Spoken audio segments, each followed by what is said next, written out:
Yeah, mga kutol, magandang umaga po. Ay tayo ay ngayon ay ay gumanda, sumikat na ang araw. Mga kutol, ay talaga nung minsan ako kabadong-kabado na. At yun nga akong kinakatakutan namin din sa mga farmers ay yun hubang biglang tudong-tudong ulan. Ay bahang-baha po kahapon, Diyos ko po.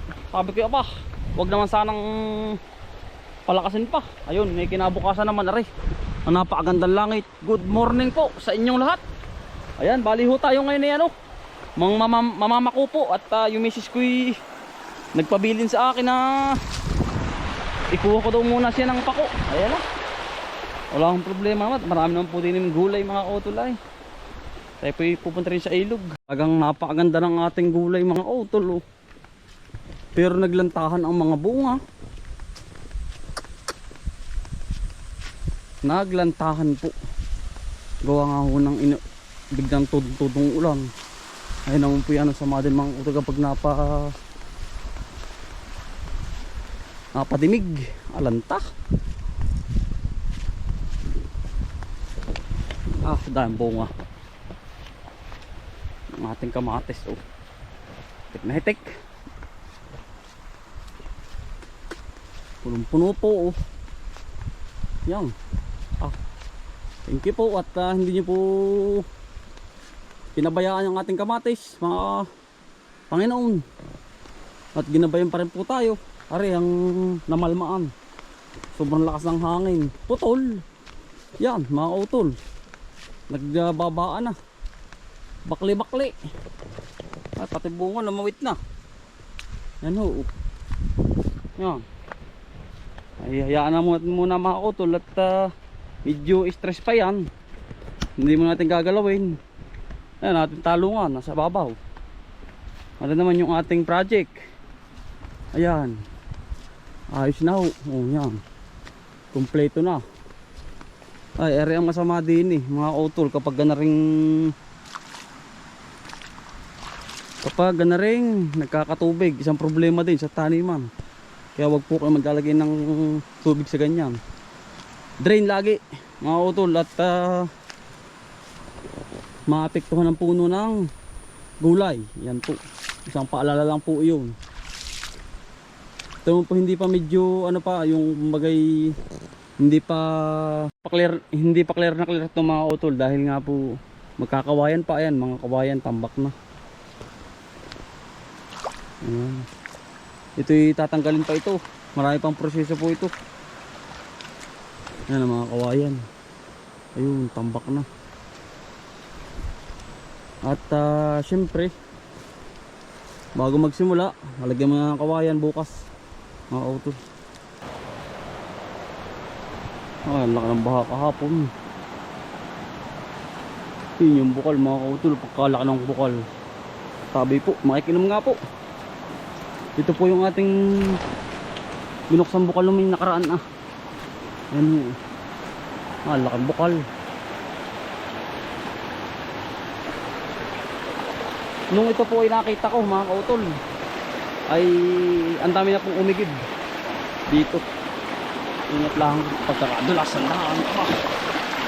Pagkadami na pong umigib at malapit daw po sa kanilang Kuya Antoning yung kubo. Yan po yung tabi po. Ayan. At ang linaw po. Napakalinaw, napakalinis ng tubig dito. Hindi po ito magkalibil ay mababa po ito. Ito mataas. Ayan po. Ang dami pong umigib na rito. Yan po ang ating tubig. Sana po hindi matuloy ang quarry mga utol at talagang Diyos ko po ay sayang po ang ating napakagandang ilog at napakalinis po dito sa aming lugar. Ayan o. Ultimo mga kautol, wala man lang kabaso-basura dito po. Dahil ito ay iniingat-ingatan ng yaman ng Lumaka River mga kautol. Yan po. Sagana po sa tubig. Sagana sa yaman ng mga isda. Yun. Madami pang pagkukunan dito. Sobrang daming isda. Oh yan. Yan po mga pako, nagkalat na. Dito nga po walang problema. Oh. Yan po. Oh. Tapos meron na agad. Baybayin mo lang po. Aray. Ayun po kubo ni kuya. Oh. Babaybayin mo lang po ito. Talagang halos puno po ang bag. Sobrang dami ng pako. Oh. Pako po tayo dyan. Mga utol. Oh. Fresh na fresh po ito. Yan. Lalo din sa parting are. Yan. Talagang halos ay pagkakapal. Ano?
Ayan po ang tubig dito. Tama po, napakalinis. Talagang halos wala kang makikitang basura. Ayan, mga pako. Ang dami na po. Oh. Yan. Talagang full tank. Ay, grabe oh. Laki ng ilog. Ilog ng Bumakaa River.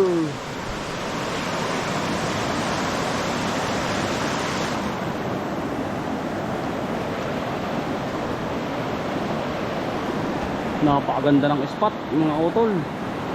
Ang dami pong isda rito. Kaya po ano, isa pa mga utol, kapag po kayo pupunta sa ganito ay balik doble ingat ho. At kapag po medyo malaki na ang baha at malakas na ulan, wag na ho kayong tumuloy. Dahil nga po nakakatakot na po yung ganaring alak. Ito po yung nalaki. Malaki po ang company ito ay tatawid po tayo sa napalaking baha. Ini ilog, are oh. Laki. Oo nga, kayanin mga utol.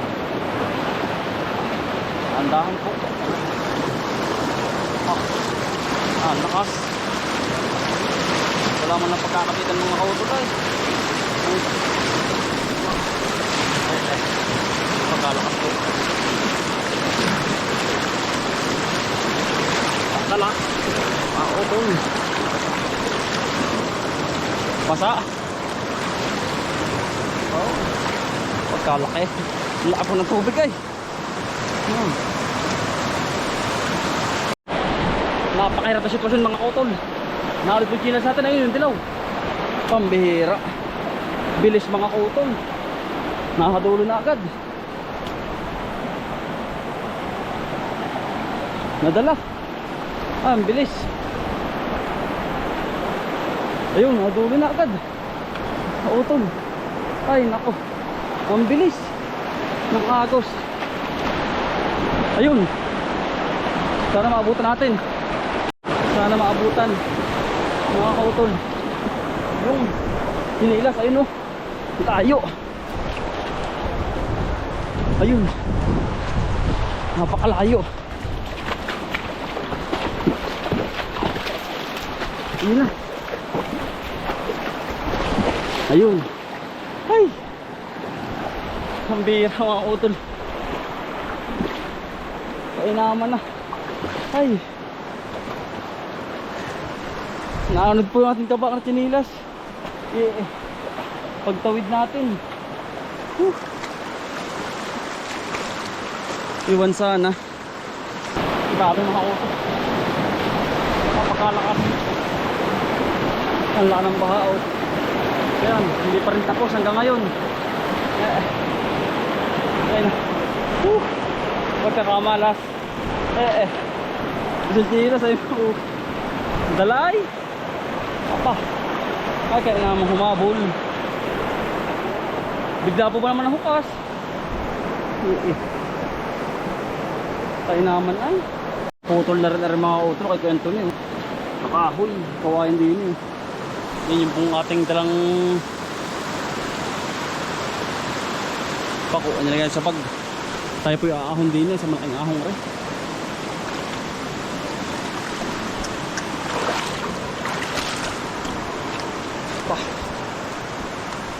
Oh, basang-basa po tayo. Tiga. Ang laki pa naman po makautol ng baha. Ayan. Aahon tayo din. Trek-trek ni utol. Labas na po nilagay ko yung Anthony na. Ay, air pala. Oh, ay. Agnes Powers, ramdam ko din. Yung. Yung. Trik-trik mga utol. Yeah. Yeah. Oh. Yeah. Oh, ay. Sumikat na ang araw mga utol. Yan mga utol, taniman ni Kuya Anthony. Ito po yung labak noon. Nandini kaya yun. Tatawagin ko't kakain po sa bahay. Maya maya. Para magluluto muna. Ay ay. Kinakapos sa hininga. Mga utol.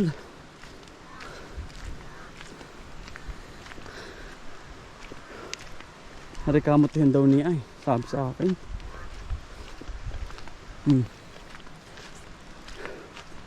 Pinandini.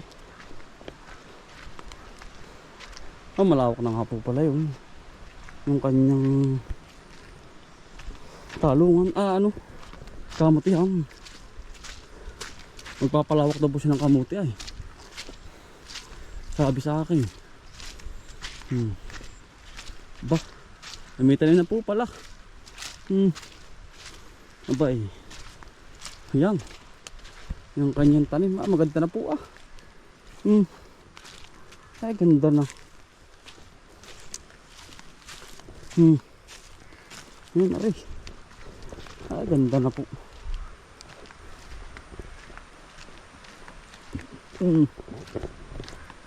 Panalo na. Bah. Magpaparami nga daw po siya ay.